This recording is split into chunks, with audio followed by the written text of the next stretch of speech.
guys, welcome. Have you been thinking about that maybe it might be possible for you to start teaching some music lessons out of your home? That's what this whole entire channel is about, Music Teacher Mentor. You don't need a music degree. You don't need an expert playing level. You don't have to have a ton of music knowledge. You don't have to have some, of course. You have to be able to play the instrument because you're going to learn here how to teach what you know. But you don't have to have extensive education to take a couple of students on into your home and earn some little bit of cash. If you are finding yourself really struggling and dealing with the bills that are rising, costs are really going up right now. Going to the grocery store is insane. So if you're kind of feeling stress about that, this may give you some ideas for how to supplement your income a little bit. I like to call it a second income stream. In this video, I'll show you the exact steps on how to take on your first student and how to plan a lesson. And then we'll talk really briefly a little bit about developing a lesson policy so that you know what the boundaries are and that your new students that you're taking on know what to expect with taking lessons with you. In other videos, we've talked about why would anybody want to teach music from your home. And in the last video, I posted that there's a lot of flexibility and independence with doing that. But I want to talk about this as well, real quickly. Comfort and convenience. When you are able to set up your own teaching space like how you like it, it's so wonderful to have it all set up and be able to greet students into your house where you feel really comfortable. It's a really good, safe place for them to be. It's not in a music store.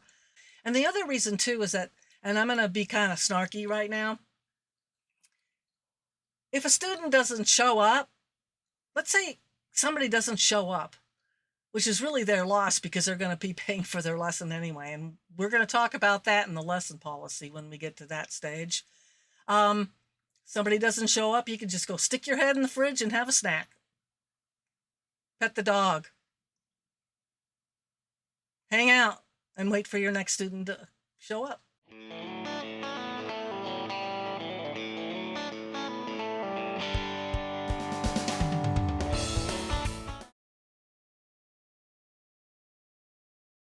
Not done yet. I'm done teaching one-on-one, but I think just sitting here, I'm not going to just veg away and sit here and do nothing, and I'm not going to join a knitting group or anything like that. So I think I have so much I can teach and so much I can pass on to you guys. So if there's anybody who gets anything out of this content, please, eat it up and take it because I'm here putting the effort out to pass some good information on to you. And I appreciate you watching. Thanks. I also want to make sure that you guys know that I'm going to really attempt that every single video that I do, that there's going to be some step-by-step instruction to help you with certain things like planning a first lesson. The next video, we're really going to get in deep talking about how to develop your lesson policy, step-by-step how to chart out songs, how to use AI to gather information. I mean, it's amazing the tools that everybody has available now, and I'm using it too. And having the confidence to answer the phone, having the confidence to greet somebody who comes to the door bringing a student for the first time, or maybe it's themselves coming for a first lesson. So there will be step-by-steps in every video that I film. I know it feels really basic, but these things work when you actually start writing some stuff down. I promise it's going to work for you.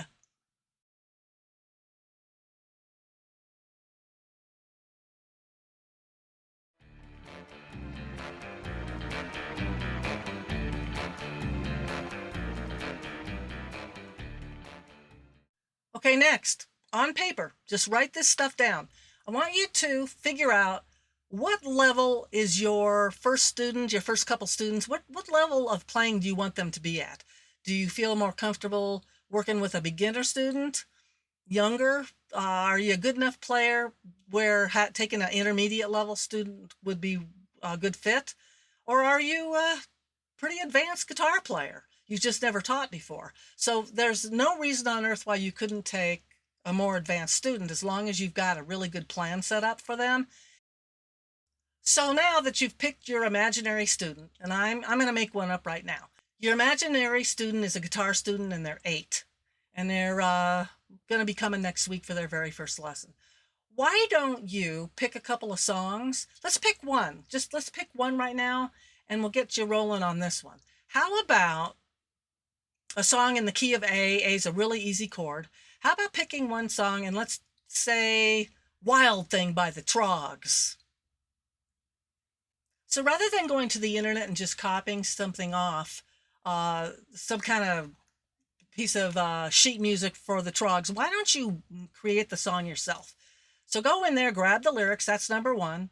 Grab the lyrics, drag it into, let's say, like Word on your computer. And then I want you to make a chord chart. I think the song's got an E, an A, and a D. The main thing with a beginning student is you don't want to give them a chord chart that's got like 80,000 chords on it. That's one way to get a student's eyes just to roll up in their head. So you want to make the chord chart as simple as possible. So just make a big A, a big D, and a big E. Just 3 chords on the sheet. Then what you can do, don't laugh at this, but figure out kind of a basic rhythm, because that's going to be another part of your lesson. So you're going to have the song, you're going to have the key, and you can talk about these things. But the basic rhythm is basically strum, strum, damp, strum, strum, strum, strum, damp, strum, strum, strum, strum, damp, strum, strum. That's basically the rhythm. So you can start adding in those rhythm ideas and talking about, quarter notes and eighth notes and just kind of influencing your student towards that, because music education is a lot more than just learning the chords and playing the song. Oh, and one last thing for the Trogs, for Wild Thing. Put together a little bio. Just Google it and say, give me a couple of, chat GPT it. Give me a couple of paragraphs about the Trogs and put a little bio on the sheet music. Parents love that. They see that you're putting the work in and their kids are getting a lot more education here. I have discovered as well that when I add a bio, it can be a separate sheet sometimes. Sometimes the bios are a lot more extensive than just one little, a couple of little paragraphs.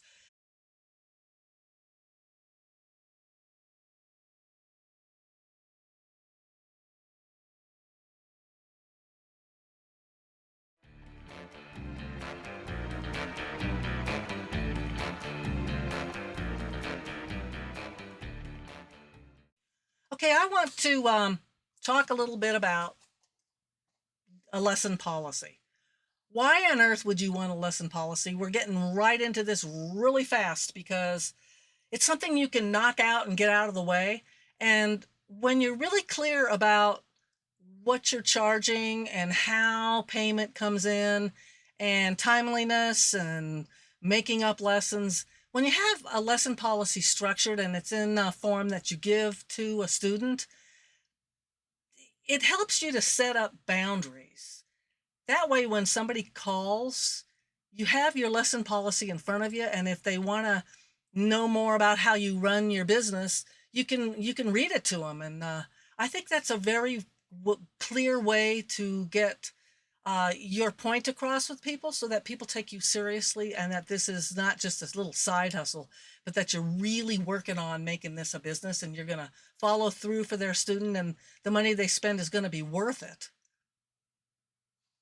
So I'm going to read this first paragraph. I hope it doesn't seem too rough to you. You can edit it however you want.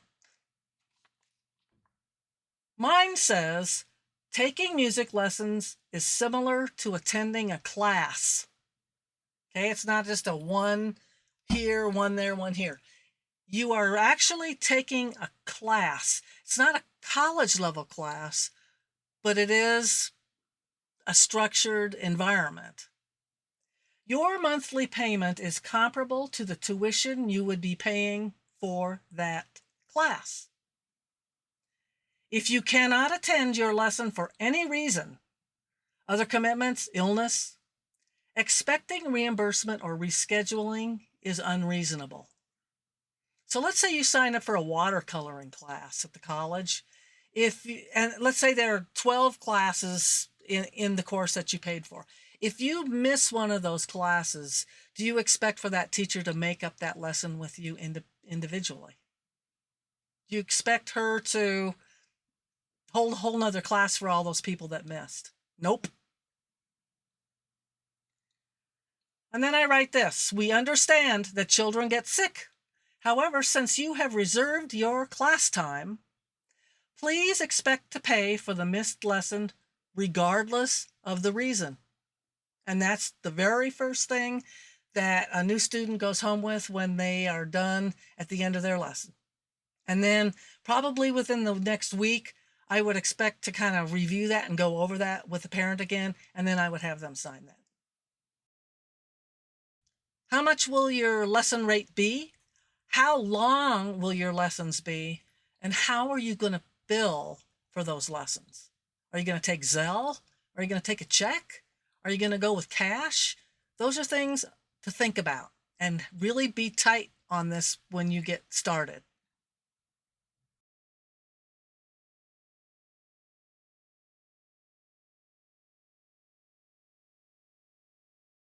So that's it for today. And as I always say, over and out. Bye.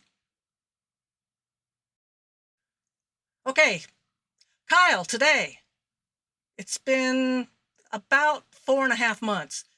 He has 5 guitar students. And so he's sitting pretty happy right now for a young guy.